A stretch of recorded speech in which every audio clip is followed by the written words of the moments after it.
ఈరోజు నిష్పత్తి ప్రకారంగా మేము అనుకున్నట్టు రేపు రాబోయే కాలంలో మా ప్రభుత్వం 2 లక్షల ఉద్యోగాల ఖాళీలు జాబ్ క్యాలెండర్ ద్వారా నిర్వహణ చేసి నిర్వర్తించి వారికి ఉద్యోగాలు కల్పించినప్పటికీ దాదాపు ఇంకా 20 లక్షల పైచిలుకు నిరుద్యోగ యువత ఉపాధి గురించి ప్రయత్నం చేస్తూనే ఉంటారు అధ్యక్ష. వీరందరికీ ఒక ప్రక్షాళన ప్రభుత్వం అందరికీ ఉద్యోగాలు ప్రభుత్వ పరంగా కల్పించాలంటే అది సాధ్యమయ్యేది కాదు. ఈరోజు ముందే చెప్పాం అధ్యక్ష. ఈరోజు మిగతా వారికి మేము కల్పిస్తామనే 2 లక్షల ఉద్యోగాలకు సంబంధించి ఒక ప్రణాళిక సిద్ధం చేసుకొని జాబ్స్ క్యాలెండర్ను ప్రకటన చేసుకొని ఆ విధమైన ఆలోచన చేసుకొని ఈరోజు ఈ రాష్ట్రానికి సంబంధించిన యువత విషయంలో ఒక ప్రణాళిక సిద్ధం చేసుకొని రాబోయే 20-30 సంవత్సరాల వరకు రాష్ట్ర యువత నిరాశ నిస్పృహలతో ఉండకుండా ఒక ఆలోచన చేస్తా ఉన్న సందర్భంలో ఇంకో ప్రక్కన ప్రైవేట్ రంగంలో కూడా ఉపాధి కల్పన చేయాలి. ఆ బాధ్యతలో భాగంగానే ఏం చేయాలని మేము కానీ మా ముఖ్యమంత్రి గారు మా సహచర మంత్రివర్గ పెద్దలు అనేక సందర్భాల్లో చర్చించినప్పుడు ఈరోజు మనకు సంబంధించిన మేము అకాడమిషియన్స్తో మాట్లాడాం, విద్యార్థులతో మాట్లాడాం, పరిశ్రమలు పారిశ్రామికవేత్తలకు సంబంధించిన పెద్దలతో మాట్లాడాం. చాలామంది పెద్దలు అటువైపు ఉన్నవారు మరి వారందరికీ కూడా తెలుసు ఎక్కడో అక్కడ గ్యాప్ ఏర్పడటం జరిగింది over a period of long years. So దాన్ని సవరణ చేయాల్సిన బాధ్యత మా పైన కూడా ఉంది. ఆ క్రమంలో ఒకవైపు చూస్తే ఈరోజు మన యూనివర్సిటీస్, మన విద్యాలయాలు, మన కళాశాలలు, విశ్వవిద్యాలయాలకు సంబంధించిన ఒక ప్రక్కన అనుభవం గల అధ్యాపకులు ఉన్నా, ప్రొఫెసర్స్ ఉన్నా, ఈరోజు కరికులం ఒకవైపు అకాడమిక్ పరంగా పూర్తి స్థాయిలో రాష్ట్రానికి సంబంధించిన విద్యను ముందుకు తీసుకెళ్లే ప్రయత్న భాగంలో వారు చేస్తూ ఉన్న ప్రయత్నాలు చేస్తున్నప్పటికీ పరిశ్రమలకు సంబంధించి పరిశ్రమలకు కావాల్సిన నైపుణ్యం ఇటువైపు పరిశ్రమలకు అందకపోవటంలో ఇటు గ్రాడ్యుయేట్ అయ్యేవారు అవుతా ఉన్నారు, పోస్ట్ గ్రాడ్యుయేట్ అయ్యేవాళ్ళు పోస్ట్ గ్రాడ్యుయేట్ అవుతా ఉన్నారు, సర్టిఫికెట్లు పొందుతూ ఉన్నారు. అటు పరిశ్రమలకు సంబంధించి పరిశ్రమలు వస్తూ ఉన్నాయి.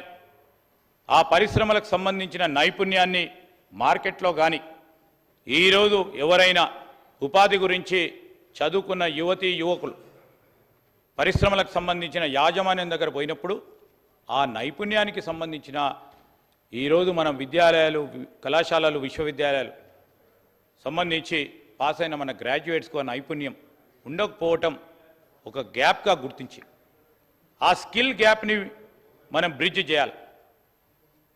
ఆ స్కిల్ గ్యాప్ని బ్రిడ్జ్ చేయాలంటే ఏ విధమైన ఆలోచన చేయాలని అనేక సందర్భాల్లో ఒకసారి కాదు అధ్యక్ష, గత 6 నెలల నుంచి ఒక 20 మార్లు పారిశ్రామికవేత్తలతో, ఈరోజు వైస్ ఛాన్సలర్స్తో, అదేవిధంగా విద్యార్థులతో, కళాశాలలకు సంబంధించిన ప్రిన్సిపల్స్తో అనేక సందర్భాలతో వారి అభిప్రాయాలను తీసుకొని ఈరోజు ఆ స్కిల్ గ్యాప్ పూర్తి స్థాయిలో ఈరోజు తీసుకెళ్ళడానికి ఒక ప్రయత్నం చేస్తూ ఉన్నాం.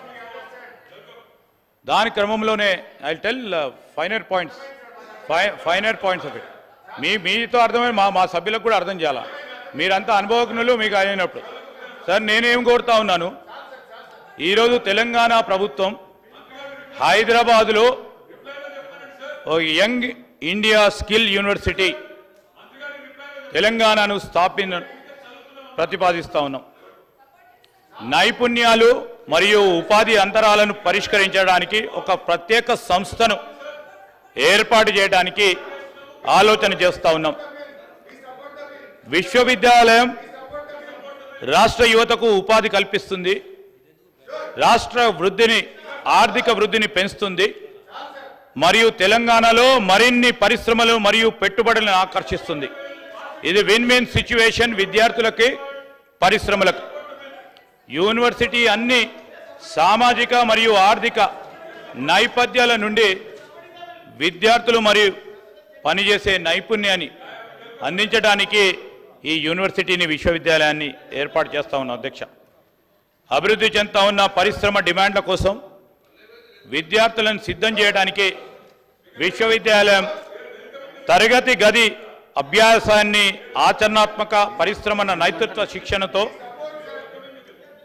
అనుసంధానిస్తా ఉన్నాం అధ్యక్ష. అన్ని కోర్సులు కనీసం 50% ప్రాక్టికల్ కాంపోనెంట్ కలిగి ఉంటాయి మరియు ఇండస్ట్రీ అప్రెంటిస్షిప్లను మరియు శిక్షణ కోర్సులో విలీనం చేయబడతాయి.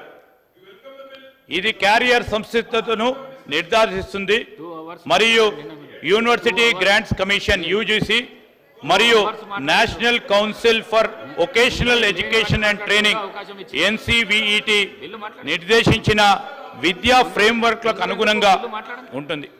యూనివర్సిటీ యొక్క దృష్టి జాతీయ విద్యా విధానం 2020తో కూడా సమలేఖనం చేయబడింది. ఇది పాఠశాలలో మరియు సబ్జెక్ట్ ఎంపికలో ఎక్కువ సౌలభ్యం మరియు బహుళ క్రమశిక్షణ విద్య కోసం పునాది వేస్తుంది అధ్యక్ష. IIIT హైదరాబాద్, ఢిల్లీలో ఉన్న skill and entrepreneurship university, Shri Vishwakarma skill university హర్యానాలో, తెలంగాణ విశ్వవిద్యాలయ చట్టం 1991 మరియు తెలంగాణ రాష్ట్ర ప్రైవేట్ విశ్వవిద్యాలయాల చట్టంతో పాటు సంబంధిత చట్టాలను క్షుణ్ణంగా అధ్యయనం చేసి తర్వాత యూనివర్సిటీ బిల్లును రూపొందించబడ్డది అధ్యక్ష. ఈ బిల్లులోని పబ్లిక్ ప్రైవేట్ పార్ట్నర్షిప్ కాంపోనెంట్ కోసం IIIT హైదరాబాద్ మోడల్ ఫ్రేమ్వర్క్లో తీసుకున్నాం అధ్యక్ష. ఇతర రాష్ట్రాలకు సంబంధించి దేశాలకు సంబంధించిన కొన్ని ఉదాహరణలు కూడా మరి గొప్ప ఉదాహరణలు కూడా తీసుకొని ఈ స్కిల్ యూనివర్సిటీని ముందుకు తీసుకెళ్లే ప్రయత్నంలో ప్రపంచవ్యాప్తంగా జర్మనీ, చైనా, దక్షిణ కొరియా మరియు సింగపూర్ వంటి అనేక దేశాలు తమ విద్యా వ్యవస్థలతో వృత్తి విద్యను విజయవంతంగా అనుసంధానిస్తాయి. ఇది పరిశ్రమల డిమాండ్కు అనుగుణంగా వారి విద్యా వ్యవస్థను సర్దుబాటు చేయడంలో వారికి సహాయపడుతుంది అధ్యక్ష. ఈ దేశ కేస్ స్టడీస్ వారి యువత ఉద్యోగాన్ని సిద్ధం చేయడానికి పరిశ్రమ సహకారం యొక్క అవసరాన్ని హైలైట్ చేస్తుంది అధ్యక్ష. భారతదేశంలోని ఇతర రాష్ట్రాలలో ఉన్న కొన్ని ఉదాహరణలు: హర్యానా శ్రీ విశ్వకర్మ స్కిల్ యూనివర్సిటీ,